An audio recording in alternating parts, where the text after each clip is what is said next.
apologize for being a few minutes late. This is a really important day in our country, in our city, in our state, and Mayor Scott and I have been talking for the last several years, I think, about the series of things that we can do together in conjunction with our state and all of those stakeholders to make a difference in this city. And the mayor had a couple of great ideas. One on a couple of things we could support to do that, and most recently, the mayor had a great idea on a day we could do it together. And I couldn't think of a more appropriate day than Martin Luther King Jr. Day as a day of service and a day of investment and reinvestment in the community. We're here to talk about CollegeBound today, and I think I would like to defer to the mayor for him to talk a little bit about CollegeBound and what it's meant to him and his city and my city. And then I thought we could have a little bit of a conversation casually just about Baltimore and where we are, where we're headed, and where the state of Maryland's headed, and the Orioles, how the Orioles fit into that as best we can. So. Thank you, John, and good morning, everyone, and happy MLK Day to everyone. And first, let me thank John and team at the Orioles for always being a true a partner to the city of Baltimore. I always say that there are sports teams that are in cities and sports teams that are of cities, and the Orioles are in the latter. They are a part of Baltimore and a deep part, especially for me. As everyone knows, I want a World Series championship more than anything in the world, but we'll talk about that in March. But today we're here to talk about the Orioles and continuing to grow their already deep community support for our residents here in Baltimore, for our young people in Baltimore. And today we're talking about an organization that means the world to me, the CollegeBound Foundation, because were it not for this organization, I wouldn't have been the mayor of Baltimore, because I probably wouldn't have went to St. Mary's College. Well, I for sure wouldn't be able to afford going to St. Mary's College and getting my political science degree. But when you think about CollegeBound, an organization that was actually started by Mayor Smoke many moons ago to support young people and families in Baltimore financially when they're going off to college, something that we know when you come from neighborhoods like I came from in Park Heights, or like my fellow Mustang alum and board chair Alicia Wilson from East Baltimore, we know families here in Baltimore struggle to make that need. It's not that young people in Baltimore don't get accepted into these colleges, that they're not able to handle the workload. The finances is always one of the biggest things for them. And we know we don't want them taking on hundreds of thousands of dollars of debt. So the CollegeBound Foundation grants out scholarships and awards over $1 million every year solely to Baltimore City students. We do a lot of that through our Last Dollar Grant programs, which is a match program in schools across the state of Maryland. But what the Orioles are doing now, John, I think we're going to talk about this more. It's really not just an investment into the organization. It's an investment to the future of Baltimore. Because when you see what CollegeBound alum do, they come back home. They are teachers, they are lawyers, they are mayors, they are doctors, they are nurses, they are police officers. They are the folks who work in our city and our community every day, and they're able to do that because CollegeBound allowed them to take the SAT for free, took them on that visit to school, showed them how to work through all the issues on dealing with college applications, work with them through college to make sure that they stayed, because as our motto is to college and through college, right? This organization changed lives for so many families. It's not just about what it did for me, but for my little brother. It's about what it did for my friends, giving us an opportunity that, quite frankly, we wouldn't have had otherwise. So it's an organization now as a board member that I'm always going to support, because I know how important the work is. No, that's right on target, I think. And you know, Martin Luther King said it's not the color of your skin, it's the content of your character, but it's also the resources that just through happenstance or good fortune or not as good fortune, your family or your community can provide. And people just need a helping hand to, as the mayor said, get into college and then stay the course and get through. And you know, we're at a great moment, I think, in the future of the city and the state. We have great leadership, I think, not only in the mayor's office. I know the mayor and I are both excited about Governor-elect Wes Moore, who's a friend, and coming into the governor's office. And the Orioles are also on a cycle here where I think we're going to do great things, not only between the lines because of the management team that we brought on board, but also what we're going to do in the community. And we're going to do a lot more. A long time ago in the 60s, a little before I was born, Mayor Scott mentions former Mayor Schmoke, who's a friend, and at University of Baltimore, where my father named the law school after his parents. For anybody who wants some clarity, that's not me, that's my grandfather. and before Mayor Schmoke was mayor, before Mayor Scott was in the city council, my father was in the city council. And it's hard to believe, especially if you're some of the younger students who may be here today, it's hard to believe that when my father was in the city council, he was part of an effort to sponsor legislation that would do away with segregated accommodations, bathrooms and water fountains and such things. It's hard to believe that in our lifetimes that was ever a thing, as the kids say today, right? So, but it was a thing, and the way that we ensure that it's never ever a thing again, and that we take this community and this society in a different direction, is investing in educating in the best and the brightest, irrespective of their background or their color of their skin or their race or what nationality they come from. And the way that we do that is by reaching across the aisle, or in this case, probably more on the same side of the aisle. But I'll tell you what, can I say something about across the aisle? Because, and I don't know how the mayor's going to feel about this. He probably knows where I'm going. Well, why don't you? Nope, you got it. Okay, well, the mayor and my wife Margaret and I went up to Williamsport, Pennsylvania for the Little League Classic, and we spent a couple minutes laughing at all the one-liners from former President George Bush. And I never met George Bush, and I don't know if the mayor has. And I have my views on different people from different parties, but I'll tell you that's the way it should be, where we reach across the aisle and are arm in arm and take pictures together. And you have a former president who's perceived to be a Republican, whatever that means, and a conservative, and you have the sitting mayor of Baltimore, and then you get me just along for the ride trying to introduce people. So that's what this country's about. That's what it's going to be about. That's what this city's about. This city's not about what they say. It's about its true history of ethnic diversity, a melting pot, and an opportunity to bring people together. That's what CollegeBound is about. I have to admit I didn't know that much about CollegeBound. I'm shocked at how many people universally and uniformly speak glowingly of it, in addition to the mayor. And the mayor went to Mervo and I went to Gilman, and those are a little bit different parts of town. And but we're all part of the same town. And if we can make investments in these types of programs and bring these labels, because that's all they are, Democrats, Republicans, elephants and donkeys, those things are meaningless. It's about people to people, and it's about programs that reinvest. We want to put hundreds and thousands more young Baltimore people into college, as the mayor said, keep them stay in the course and get them to graduate. And if some of them come back and one day are the president of the Orioles, that would be really good, right? But whether that happens or not, it'll be so good for the community. And it's important to not be divisive. It's important to be reinvesting, and that's what we want to do at the Orioles. So, we're going to talk more about the city. I hope. I do want to end the suspense, though. I really honestly didn't know what would make a difference, and I think what would mostly make a difference is if we are collaborative with the mayor's office and CollegeBound and work with the state to try to get as much support as we can. And so I picked a number because I think about the work my dad did, the work Mayor Schmoke did, the work that Mayor Scott's doing and others.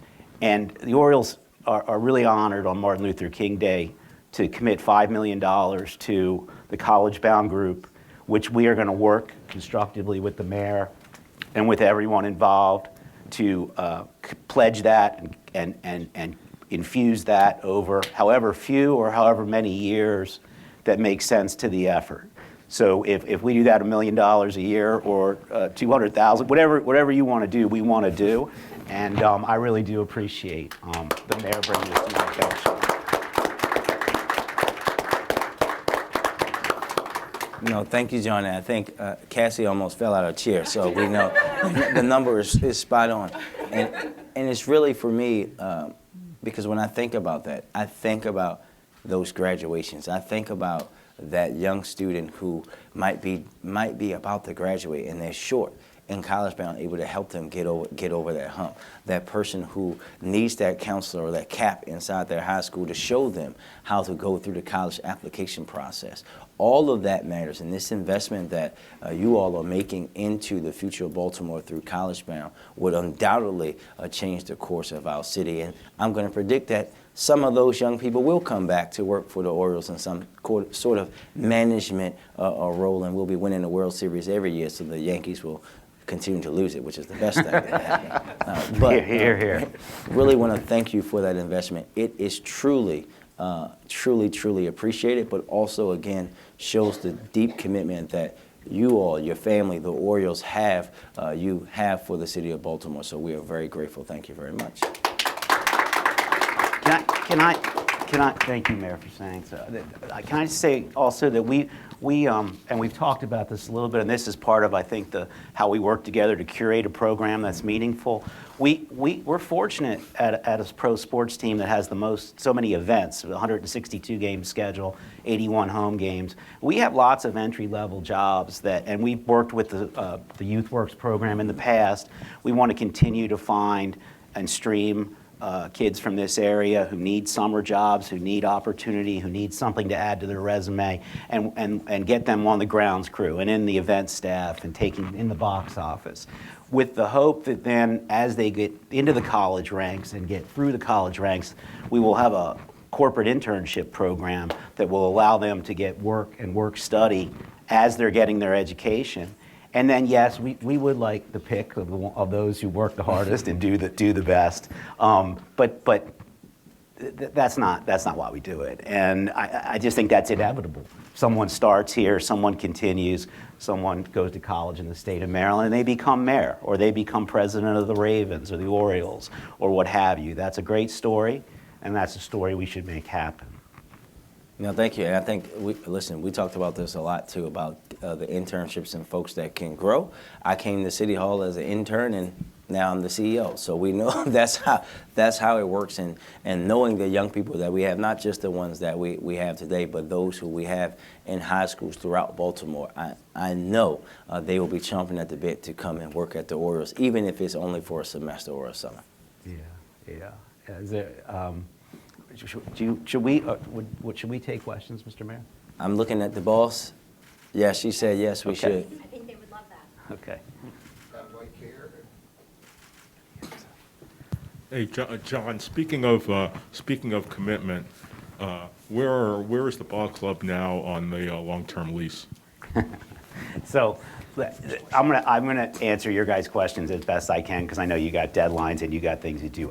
With all due respect, I'm gonna try not to talk too much about between the lines today. I think Dr. King would appreciate that if we talked about what's going on in the community a little bit more.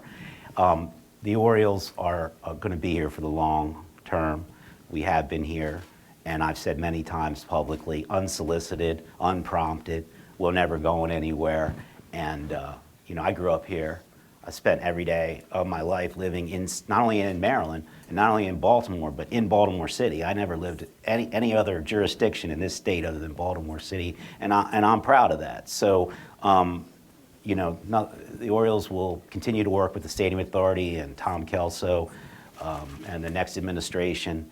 And look, I count Brandon and Wes as my personal friends, and we're going to get this done for just about every reason. We're all local people who have the best of intentions. So fear not, the Orioles will be here. I just want to add to that. I just think it's important. Baltimore knows what it feels like when a team is disinvesting and going to leave, right? It happened 11 days before I was born, if you were counting. This isn't that. The Orioles have continued to make deep investments in the community, and there are many words that I have. The Orioles are not one. This is kind of to follow up on that. And this is a nuanced question, but it is a question for both of you too. John, you have said many times that the Orioles are staying here for the long haul. But there are questions about what's going on with the Angelos family situation. He brought up the lease. There's other questions concerning your ownership of this team. And obviously you're investing in here as the Orioles, but it's also you and the Angelos family that is investing. So what is your situation and your plan, given some of the things that have been swirling for the Orioles and the Angelos family in a year, 3 years, 5 years, 10 years? What do you see as your relationship with this team? And also, do you have any concerns about setting things up like this, Mayor, and then have, a change in ownership and it not being the Angelos family? May I start on that? Yeah. Do you mind? So you're not going to take me up on the Martin Luther King Jr. part, are you? Now, look, no, but seriously, I'm going to take you a little bit to task on it, okay? With all due respect, that's not an appropriate subject matter for this day.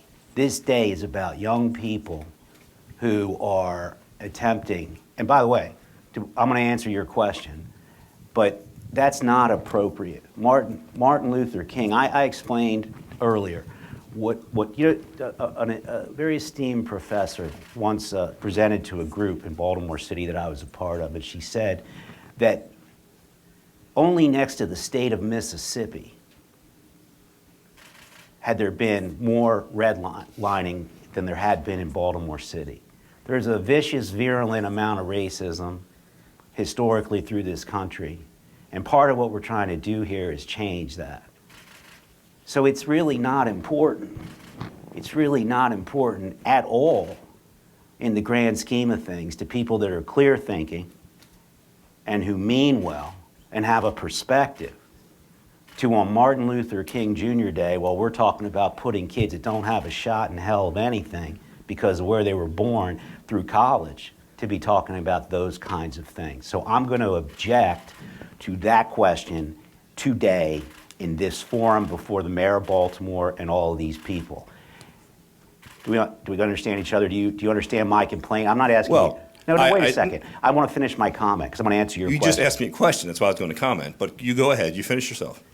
I find that to be highly inappropriate, and I think that your focus is completely out of touch and has no perspective whatsoever on what real-world people face and what the real pillar and role of an organization like the Orioles and Ravens ought to be. Now, my family owns over 70% of the Orioles. You want to write that down? I know that. Keep going. Well, that's funny you do know. I don't think most people know that, actually. Well, I get paid to cover your team, but go ahead. Well, you wouldn't really know it unless you read the cap table, so I'm volunteering that to you, Okay. Number one. Number two, okay, we're not going anywhere. Number three, the principal owners are Georgia and Peter Angelos. And number four, you see what we're doing here in the community. You also know that in 36 months, with an 18-month overlay of COVID, we were able to turn the entire team around. One of the top 5 or 7 or 8 or 10, I don't know, you probably do know that, reversals in the history of Major League Baseball, while also taking the minor league system from 25th to 1st. I actually don't know, and you may know this too, I don't know of any team, I did ask our folks to look at it, that have ever had 2 number 1 prospects in baseball back to back, but there may have been others.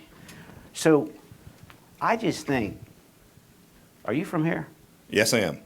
Okay, I just think that we all ought to have a little perspective on what's important in the world.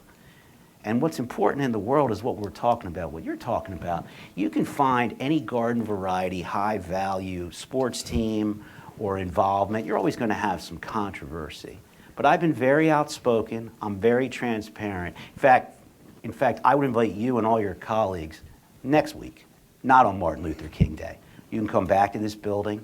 You can meet me in this office. I'll take you down on the 3rd floor, and I'll show you the financials of the Orioles. I'll show you the governance of the Orioles. I'll show you everything you want to know, and I'll put all your questions. But today, on MLK Day, I'm not answering any of those questions. Okay, well, let me just respond very quickly and say No, I don't want you to respond. Well, I'm not I'm going to entertain those questions. on Martin Luther King Jr. Day. Which is the day that you set up for us to talk to you. This is the second time that we have spoken to you in 4 years openly. Let's take another question. So let's take another. And let me finish. Let's take another question. Let me ask one more question here. No, I'm not going to let you ask any more questions because it's highly inappropriate on the day, on Martin Luther King Jr. Day.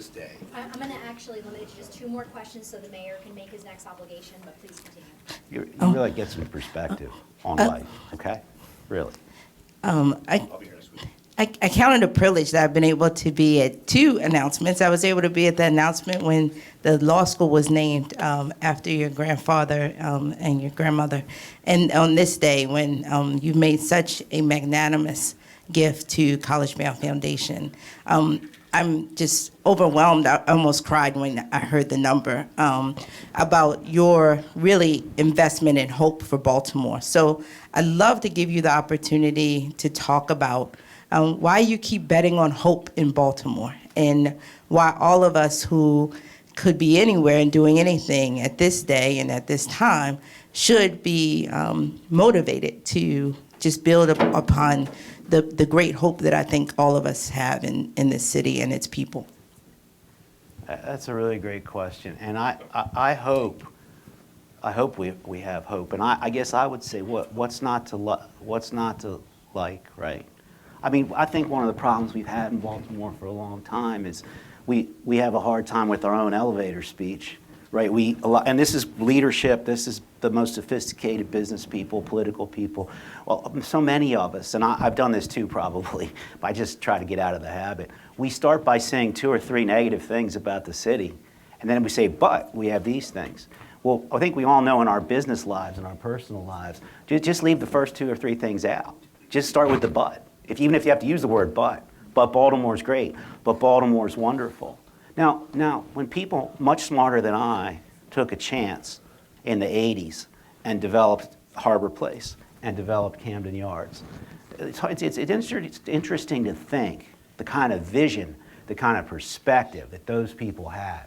It's interesting to think that the Harbor Place went to a public referendum and Camden Yards went to a close vote of the legislature. And what would the city have been without that? Well, the city would have been great without that. But those inspirational ideas that come out of hope created some anchors, created some pillars, created some excitement. That led to the Ravens coming. That led to this complex. I hope it's going to lead to this complex being developed. And I'd like to see this complex, this whole campus developed, not just with shopping and high-priced condos and office buildings and so forth, but with community services, with mentorship, with tutoring. Why couldn't you have a public school right here in some form? I mean, logistically, that might be a challenge. But why can't you have hope? This is an East Coast city, right between the nation's capital and New York, Philadelphia, prime part of the world. It's got a great history. It's had great people. And we can build on this when David Bramble rebuilds Harbor Place. It won't just be the Jim Rouse thing with nothing else or not a lot around it. It'll be the David Bramble Jim Rouse thing with all these other things around it. And when we renovate Camden Yards and the Ravens do Raven Stadium, these are big ideas. This is legacy type stuff. But it doesn't work unless you reinvest in the residents, in the people that mean the most, in the best and the brightest who just don't have a chance. Well, we're going to try to give them a chance. So we're just one baseball team. But it's all about partnership. It's all about bipartisanship. And it's all about perspective. So I'm not going to, I see what they're doing in Detroit. I'm happy about that. But I'm from here. I live here. I'm going to hope and pray and bet on this city, and I'm not going to stop. Last question, please. Anyone? Nathan?